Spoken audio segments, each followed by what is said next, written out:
gusto de tenerlo. ¿Cómo anda? Hola, Paulino, buenas tardes. Un gusto. Lo mismo digo. La hoja de ruta del presidente es una hoja de ruta de ideas buscando desde la teoría hacerlas práctica, o es una hoja de ruta con un horizonte y con alta dosis de pragmatismo en el medio para conseguir resultados? Yo creo que es un presidente tremendamente previsible. Si uno se fija todo lo que ha venido predicando mucho tiempo antes de dedicarse a la política, y uno lee los libros que tenía, uno dedicado a cómo frenar la inflación, otro dedicado a cómo tiene que ser la obra pública, que siempre reivindica el caso chileno, cómo tiene que... Bueno, él ha estudiado durante 30 años un montón de cosas. Por eso los resultados se están dando no exactamente con la pureza de la teoría y de la academia, pero sí con un rumbo que es bastante claro, que yo creo que es bastante previsible. Claramente es un gobierno de derecha, de inspiración liberal, probablemente libertaria, como se dice ahora, o sea, un grado más extremo en el aspecto económico. Yo creo que él, y obviamente sin un solo intendente, sin un solo gobernador, con 6 senadores, con 30 y pico de diputados, o sea, con un poder minúsculo, lo que está haciendo es claramente ir en la dirección que siempre pregonó, pero obviamente con la musculatura política débil que tiene, que probablemente esto pueda solucionarse, al menos en parte, después de las elecciones de septiembre-octubre. ¿Y eso no podría ser un condicionante en lo bueno? Porque efectivamente, si uno tiene intendentes propios, gobernadores propios, también van a ir a reclamar por lo de ellos.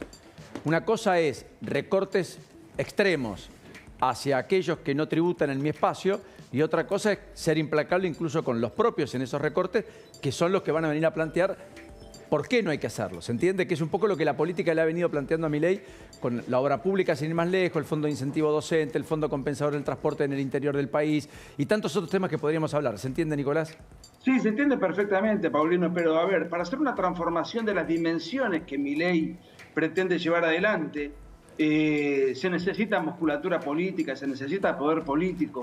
Y él ha hecho gran parte de esas transformaciones y gran parte no. Un ejemplo, la ley Bases, que está empezando a caminar y a dar sus frutos. No nos olvidemos que la ley original tenía 600 artículos, de los cuales se aprobó una ley de 200. Es decir, el gobierno está en la marcha ideológica que Milei prometió, con matices, incluso con algunos retrocesos, pero... Por ejemplo, ¿qué retroceso? No, bueno, vamos a poner un ejemplo. Si yo quiero comprar un libro en Argentina, vale lo mismo el libro lo compre en la librería del barrio más elegante de Buenos Aires o de una choza periférica que venda libros, porque no se ha podido desregular, por ejemplo, el mercado de libros. Para un amante del libre mercado digamos, un intercambio entre el lector y el vendedor del libro. Bueno, por ejemplo, cosas que ahí no se han podido... Porque no se pudo borrar el precio de tapa, dice usted. Por ejemplo, o sea, hay cosas que están controladas, reguladas y que no se pueden hacer. Hay privatizaciones que no se pudieron hacer. Bueno, y eso en muchos... Hay muchas cosas. Tampoco se hizo ninguna, vale la pena decir, más allá de los anuncios.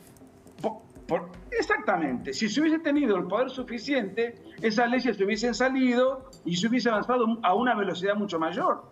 Entonces, yo creo que el rumbo es muy claro.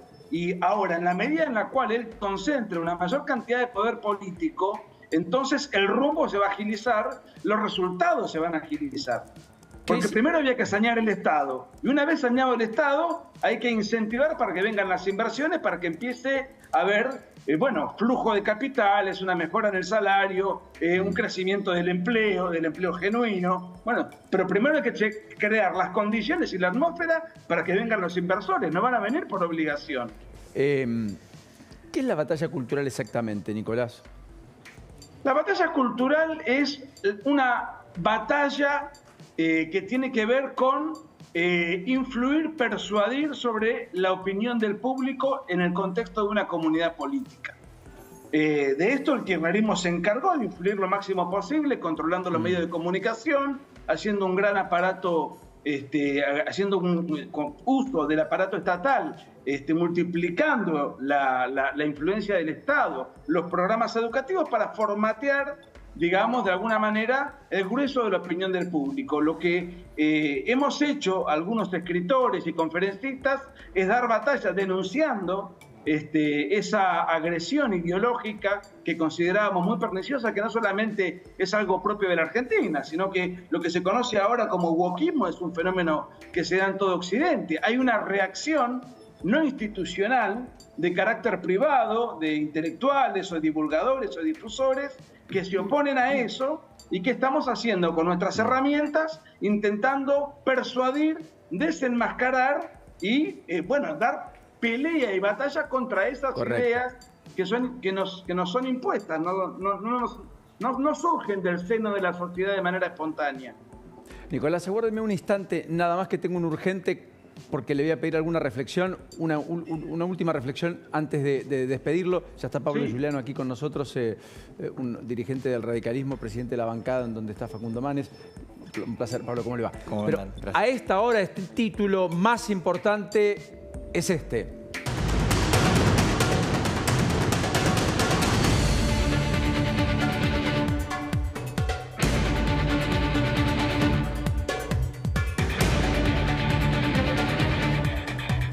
El presidente de los Estados Unidos confirmó que está abierto a negociar un tratado de libre comercio con la Argentina. Lo dijo recién en conferencia de prensa ante una pregunta del colega de La Nación, de Rafael Matus Ruiz, confirmando un poco lo que venía buscando, ¿no?, el presidente Javier Milei, este guiño para empezar a un tipo de negociación con el presidente americano en esta guerra comercial que está sacando Estados Unidos. Bueno, Argentina tiene una posición privilegiada en este caso.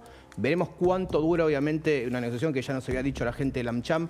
Puede estar entre 4 o 5 años hasta que sea finalmente concretada. Pero bueno, es la noticia del día. Obviamente Estados Unidos confirmando que tiene esa intención de abrir el mercado, un tratado de libre comercio con la Argentina. Sería otro gol que se anota Javier Milei en esta relación tan fructífera hasta ahora que tienen con el gobierno americano, ¿no? Con un solo elemento para matizar, que es que nada es rápido, nada es veloz. Claramente, sí. Un tratado de libre comercio puede demorar, dijo acá Alejandro Díaz, titular de AmCham, entre 5 y 7 años. Sí. Tienen que homologarlo los congresos de ambos países. Tal vez ni siquiera sea un fruto que pueda recoger el propio Milei aún siendo reelecto. Solo para ponerlo en contexto de tiempo y plazo. Ahora, como hoja de ruta, por supuesto que es muy promisoria para muchos, también implica un nivel de apertura económica que va a generar efectivamente reacciones. Así que totalmente. Lo uno y lo otro, pero es la primera vez que Trump, frente a nuestra pregunta, la del diario La Nación, de nuestro colega Matus Ruiz, efectivamente confirma que está dispuesto a negociarlo. La respuesta de Trump ante la pregunta de Matus, que es justamente corresponsal de La Nación en Estados Unidos, es: consideraría cualquier cosa, y le vuelve a hacer un guiño a Javier Milei diciendo: creo que es un gran líder, está haciendo un gran trabajo, está haciendo un trabajo fantástico, resucitó al país del olvido. Claro, muchos elogios aparte, ¿no?, de decir que está avanzando, parte de lo que ya viene diciendo el presidente de Estados Unidos. Ahora, Clever Caron, o Carone, funcionario de alto rango en los Estados Unidos, había dicho esta misma mañana, por lo cual pregunta Rafa al propio Trump, que no estaban pensando en nuevos acuerdos de libre comercio. Claro. Trump, sin embargo, el mismo día, eventualmente desautoriza a su funcionario y dice: no, sí, con la Argentina podría pensar en cualquier acuerdo. Es interesante. Podemos compartir el video solo un instante para ver el momento en el que Trump lo dice. A ver. El presidente Trump ha sido muy claro en el sentido que no estamos buscando nuevos tratados de libre comercio. Lo que queremos son tratados de comercio justos y equitativos. Y en ese sentido, obviamente, quisiéramos trabajar con Argentina. Creo que hay una oportunidad de trabajar con Argentina. Pero yo creo que algún tipo de acuerdo que pueda proporcionar más inversiones, oportunidades. Pero los acuerdos de libre comercio, como se conocían en los años 90, ya esa etapa en nuestra historia terminó. Entonces, ¿qué sería? ¿Un acuerdo de promoción de inversiones? Yo creo que es mucho más factible un acuerdo de promoción de inversiones que un acuerdo de libre comercio. Que incluso sería más veloz. También vale la pena decir, por lo que decía Clever Caron, a Andrés Oppenheimer, nuestro colega de la CINEA, ¿no es cierto? Bueno, título y capítulo del día, yo diría no menor. Nicolás, perdón que te retuve, pero era importante este aspecto. Solo la última pregunta es si vos crees que lo de Santiago Caputo fue impropio. Independientemente de la locución de Manes, el cruce con el presidente Milei, si vos crees que lo de Santiago Caputo no correspondía. A ver, se trató de un diálogo tenso donde no pasó más allá de eso. Me pareció que Facundo Manes intentó, en su afán de acaparar la atención, fabricar que le pegaron 2 trompadas, que la democracia está en peligro, eso le permitió cámara, micrófono, solidaridad con los compañeros. ¿Qué es lo que hubo? Una discusión acalorada entre 2 posiciones de 2 modelos de país antagónicas. No sabemos qué es lo que se dijeron, es decir, no sabemos nada, solamente conocemos lo que Manes dice que vio o que imaginó en el contexto de su fuero íntimo.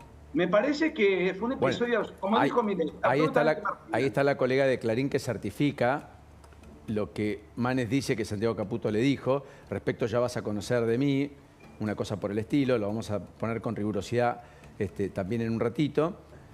Pero yo decía el acto de increpar a un diputado por parte de alguien que es el trípode del poder, según definió el propio presidente Milei junto a Karina Milei, sí, y que no tiene rango de ministro en el gobierno, y que en vez de ir hacia la puerta de egreso, sí, voltea el cuerpo, se va hacia el otro lugar para hablarle él al propio Manes. ¿Se entiende lo que digo? Sin otra cosa que no sea si eso fue apropiado. Después lo otro es todo discutible, la justicia dirá la última palabra, cada uno tendrá sus argumentos. Pero ese aspecto, ¿no te parece un error, Nicolás? A ver, a mí me parece que es un gobierno que tiene un gran temple, una actitud beligerante, no solamente Milei, sino el grueso de lo que conforman la Libertad Avanza, porque es un gobierno muy chiquito, insisto, con el tema de la musculatura política, contra todo un arco partidocrático que busca todos los artilugios y los resortes para tratar de ponerle palos en la rueda. Que en este seno se haya dado una discusión entre un asesor y un diputado, una discusión acalorada de segundos, en donde no hubo ningún tipo de agresión física de ninguna naturaleza, en el seno de un evento parlamentario donde el presidente era el protagonista. La realidad es que me pareció casi una anécdota, me parece una magnificación enorme.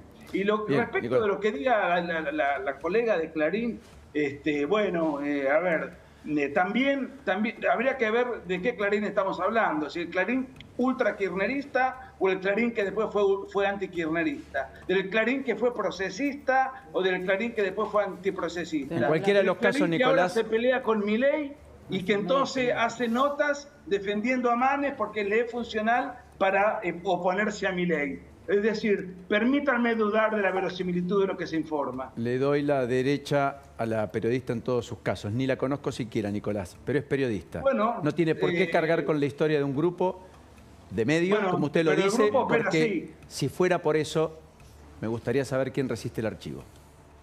Acuérdese lo que le digo. Clarín no lo resiste, y Clarín está conformado por periodistas. Sí, grandes periodistas, que pueden gustar más o menos lo que dicen, que pueden tener errores, que pueden tener algunas malas intenciones, inclusive acá y allá, en cualquier lugar, sí, pero que no dejan de ser periodistas que están dando fe de un hecho. Justamente los periodistas a los cuales se les limitó el acceso, se los restringió, se los acotó, se los intentó reducir a la mínima expresión para que, entre otras cosas, quienes miramos la cadena nacional, cuando Milei decía lo que decía de Manes, no sabíamos por qué lo decía, porque jamás Manes apareció en imagen. Pongo Manes como puedo poner a Nicolás Márquez mañana, si es diputado, Paulino Rodríguez, Leandro Gavín, Lourdes Marchese. Sin más ánimo que ese, Nicolás, simplemente no quería dejar de decir. Yo le agradezco la conversación. Usted pone en su profesión de fe en favor de los colegas de Clarín. Yo me permito dudar, simplemente eso. La duda es importante. Construye una mejor noticia, eso no hay duda. Valga el juego de palabras. Nicolás, un abrazo.